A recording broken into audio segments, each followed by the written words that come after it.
Hey guys, it's me again, and I am here to talk about the activity you're doing today, which is the chart that you're going to complete over everyday use. So, we're looking at a work of academic fiction, and we are looking at it to take a look at personal identity in everyday use. So, what you have here is a chart. You have the three main characters. I left Hakima Barber off because really, Hakima Barber is there just to show us something about D, not to be developed on his own. He's a flat character in this story, so he's not nearly as important. So what I'm asking you to do is I've made over on the left the characters Mama, Maggie, and D, and I've put those in for you. Then in the first column, what I want you to do is list two traits of their identity. So think of those as like character traits or things about them, right? Think about Mama. The story is told from her point of view. She's the narrator. She tells us a lot about herself while she's thinking about other things. So I think you could easily think of two traits that Mama seems to have as a mom. The same thing with Maggie, right? What are two personality traits that you notice about her, or personal identity traits that you notice, and then two things about D. So those answers, guys, might be literally one or two words. It might be a sentence, but just two traits. And if you want to number them 1 and 2, you certainly can. I am obviously putting a 1 and a 2 in here right now for these, but feel free to erase those and put in your own if you want to. So then the next thing that you're going to do is you're going to put a textual detail that supports each trait. So if you say that Mama, and this is not one to use, this is just my example. If you say that Mama is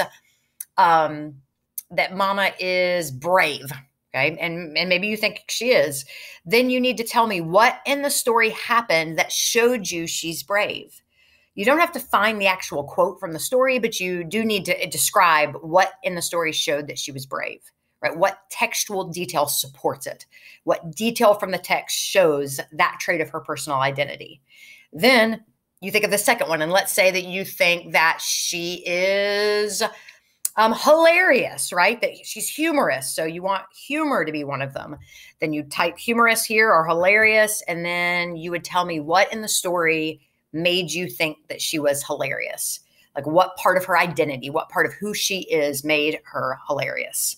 Then you come over to the third column, and this is the column that will take a little bit longer. I have a feeling this will expand a lot as you're typing. I can't tell you exactly how much to type. Type enough to where you've answered the question. And then how did the character develop this trait? So if you say that she is brave, and then you show me an event from the story that makes her brave, okay, I want you to write a little bit about what was it in her life, right, that made her brave. Was she just sort of naturally brave? Is that like something that she was born with? Did she have to learn to be brave? Did something in her personal life influence it? Did her community make her brave? Kind of explain it. And then the same thing, if you said she was hilarious, I don't think Mama's hilarious, then you would want to come over here and you would want to write what it was in her life that made her hilarious, right? Funny people usually have something that made them funny. Sometimes they're hiding something. So anyway, what do you get from the story that made her that way? And what I'm trying to have you see are really two standards here. The two standards this is covering is, one of the standards it's covering is your ability to support yourself with textual detail, right? I want you to always have support. When I said I want to make you a better thinker, part of learning to be a better thinker is supporting yourself, not just saying, well, because I said so, but having support. So I want a textual detail. And so that's one of the standards I'm looking at. The other thing that I want you to start seeing is how personal identity is influenced by life and community, right? And the reason I want you to see that is I want you to start looking at people around you, other Americans, right? Thinking back to that 328.2 million Americans that walk this earth. And I want you to start realizing that the traits that you see people have, that they are formed from their personal experience and from the groups to which they belong, right? I think sometimes we think people who think differently than us are just put on this planet to annoy us. And maybe they are.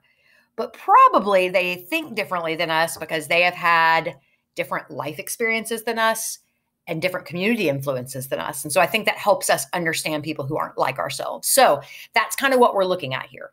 Those two basic things. So you'll do that for Mama, you'll do that for Maggie, and you'll do that for D. If you read the story, I honestly think, since you don't have to use any quotations from the text, that you should be able to do each of these in maybe 5 to 7 minutes. So I think we're looking at this part being a less than 20-minute or less than 30-minute assignment if you read. Now, if you didn't read, you may be struggling a little bit.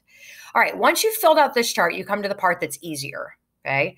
The second page of this says to take a moment to think about your personal identity. It's much easier to think about yourself, right? And so I'm going to be asking you to do basically the same thing with yourself, right? To name a trait. And I did an example here. This is not actually an example of mine. I actually am very fiercely independent, but this stuff over here is not actually about me. I just wanted to give you an example. So you'll put a trait of your identity, right? It could be, I am, I'm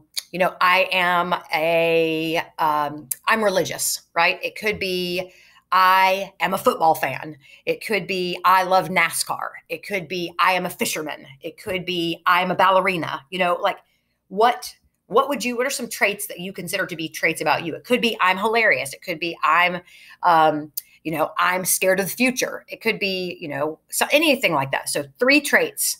Then I want you to tell me if I stalked you. I even said the word stalker here. If I were a stalker, I'm not. But if I were a stalker, how would I be able to see that part of your personality, right? If I followed you around all day, if you're going to tell me you're a football fan, where would I see that play out, right? I realize right now it's a little complicated. Who knows exactly what's going to happen with football? But what would I see in your life that would show me evidence that you're a football fan? If you tell me that you are very religious, where would I see evidence in your life to prove that to me? Right?